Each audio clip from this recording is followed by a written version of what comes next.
जय श्री सीताराम, जय श्री कृष्ण। हरिभक्तों, आज हम जानते हैं श्राद्ध पक्ष की एकादशी की व्रत कथा, विधि एवं महात्म्य के बारे में। और यह भी जानेंगे कि इस बार श्राद्ध पक्ष में एकादशी का व्रत किस दिन किया जाएगा और व्रत के पारण का क्या समय रहेगा। पितृपक्ष अर्थात आश्विन मास के कृष्ण पक्ष की यह एकादशी इंदिरा एकादशी कहलाती है। अन्य एकादशियों के व्रत के पुण्य से तो मात्र व्रत करने वाले को सभी सुख और अंत में मोक्ष की प्राप्ति होती है, परंतु आश्विन मास के श्राद्ध पक्ष की इस एकादशी का व्रत करने वाले के तो 7 पीढ़ियों तक के पितर तर जाते हैं।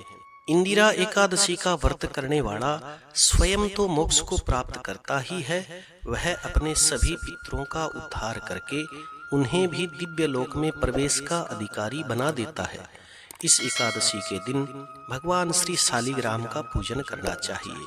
पूजन में भगवान को पंचामृत से स्नान करवा करके बहुत सारी ऋतु के अनुसार फलों को भगवान के आगे अर्पण करना चाहिए। मेवे भगवान को आगे अर्पण करना चाहिए। बहुत सारे फूलों से और फूलों की माला से भगवान का श्रृंगार करना चाहिए। इस दिन भगवान श्री नारायण शालिग्राम का पूजन करते हुए तुलसी दल का अर्थात तुलसी की पत्तियों का प्रयोग अनिवार्य रूप से करना चाहिए, क्योंकि भगवान श्री नारायण तुलसी से अत्यंत प्रसन्न तो होते ही है, परंतु पितरों को भी तुलसी की गंध सुगंध प्राप्त होते ही वे भी स्वर्ग के अधिकारी बन जाते हैं और तृप्त हो जाते हैं।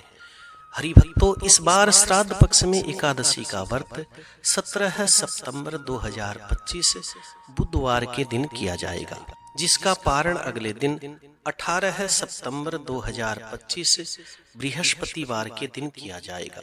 पारण का समय प्रातःकाल 8 बजे से लेकर के 12:25 तक का रहेगा। आइए कथा के बारे में जानते हैं। धर्मराज युधिष्ठिर भगवान से पूछते हैं कि हे जनार्दन, आश्विन मास के कृष्ण पक्ष की एकादशी का क्या नाम है, इसके व्रत की विधि और फल क्या है, सो कृपा करके मेरे से बताइए। श्री भगवान कहते हैं कि हे धर्मराज, इस एकादशी का नाम इंदिरा एकादशी है।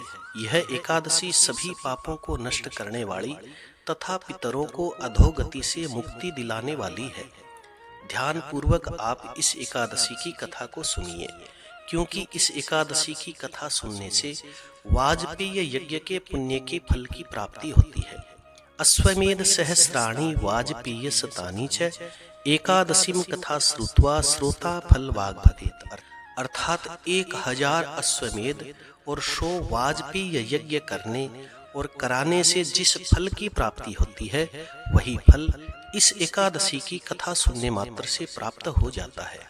श्री भगवान कहते हैं कि हे धर्मराज, सतयुग में महिष्मति नाम की एक नगरी में इंद्रसेन नाम का एक प्रतापी राजा धर्म पूर्वक अपनी प्रजा का पालन पोषण करते हुए शासन किया करता था। वह राजा पुत्रों पौत्रों और धन धान्य से संपन्न था। भगवान श्री नारायण विष्णु का परम भक्त था। एक दिन राजा इंद्रसेन अपनी सभा में सुखपूर्वक बैठे थे तो आकाश मार्ग से महर्षि नारद जी उनकी सभा में आते हैं। राजा नारद जी को देखते ही हाथ जोड़ करके खड़े हो जाते हैं।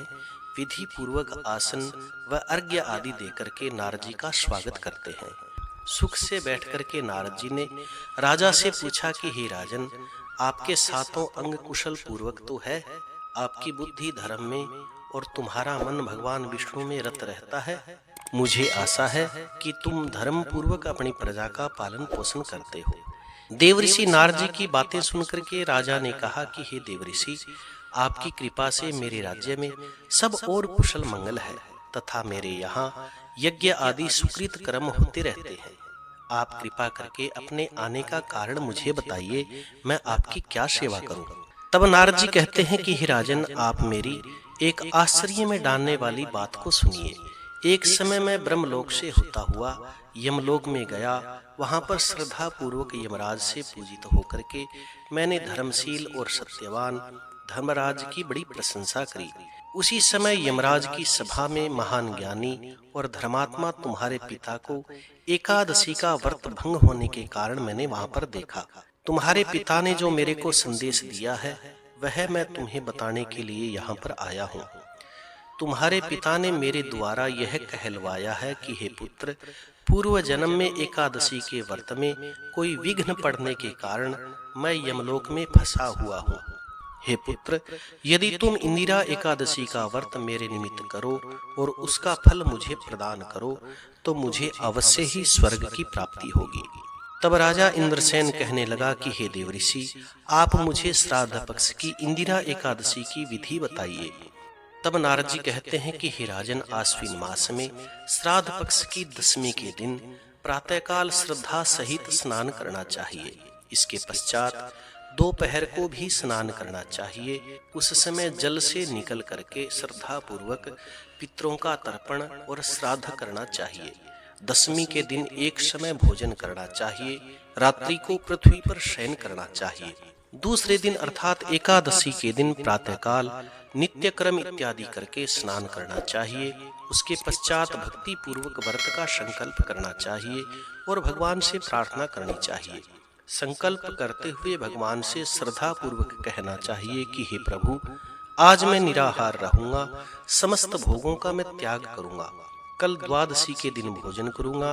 हे प्रभु, आप मेरी रक्षा करने वाले हैं, आप मेरे व्रत को पूर्ण करिएगा। इस प्रकार आचरण करके एकादशी के दिन दोपहर को शालिग्राम भगवान की मूर्ति के आगे फल फूल रख करके भगवान शालिग्राम का पूजन करना चाहिए और अपने पितरों का श्राद्ध करना चाहिए। शाम के समय भी भगवान श्री नारायण विष्णु का धूप दीप आदि से पूजन करना चाहिए और रात्रि को जागरण करना चाहिए। उसके उपरांत द्वादशी के दिन मौन होकर के ब्राह्मणों को भोजन करवाना चाहिए। बंधु बांधवों सहित स्वयं भोजन करना चाहिए। नारद जी कहते हैं कि हे राजन, बस यही इंदिरा एकादशी के व्रत की विधि है। हे राजन, यदि तुम भक्ति पूर्वक इस एकादशी का व्रत करोगे तो तुम्हारे पिता अवश्य ही स्वर्ग को प्राप्त होंगे।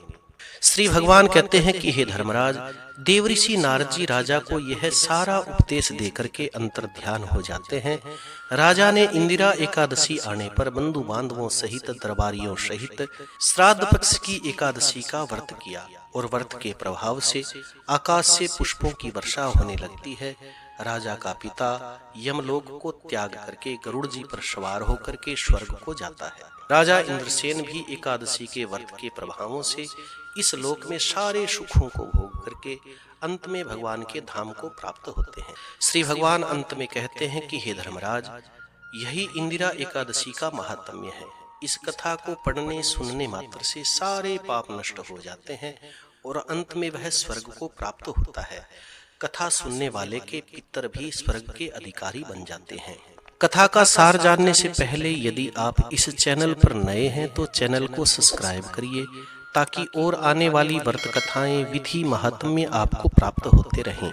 इस कथा का सार यह है कि मनुष्य को चाहिए कि वह जो भी संकल्प करे उसे तन मन से पूरा अवश्य करे, क्योंकि संकल्प लेने के बाद में या व्रत को शुरू करने के बाद में उसे खंडित नहीं करना चाहिए।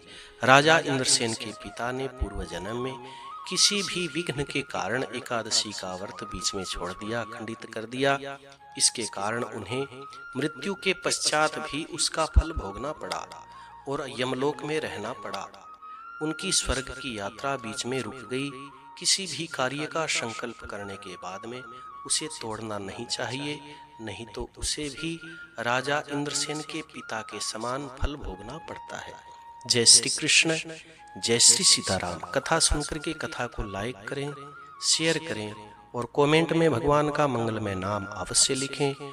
जो लोग इस चैनल पर नए हैं वो चैनल को सब्सक्राइब करें ताकि और आने वाली व्रत कथाएं विधि महात्म्य आपको प्राप्त होते रहें। जय जय श्री सीताराम, जय श्री कृष्ण।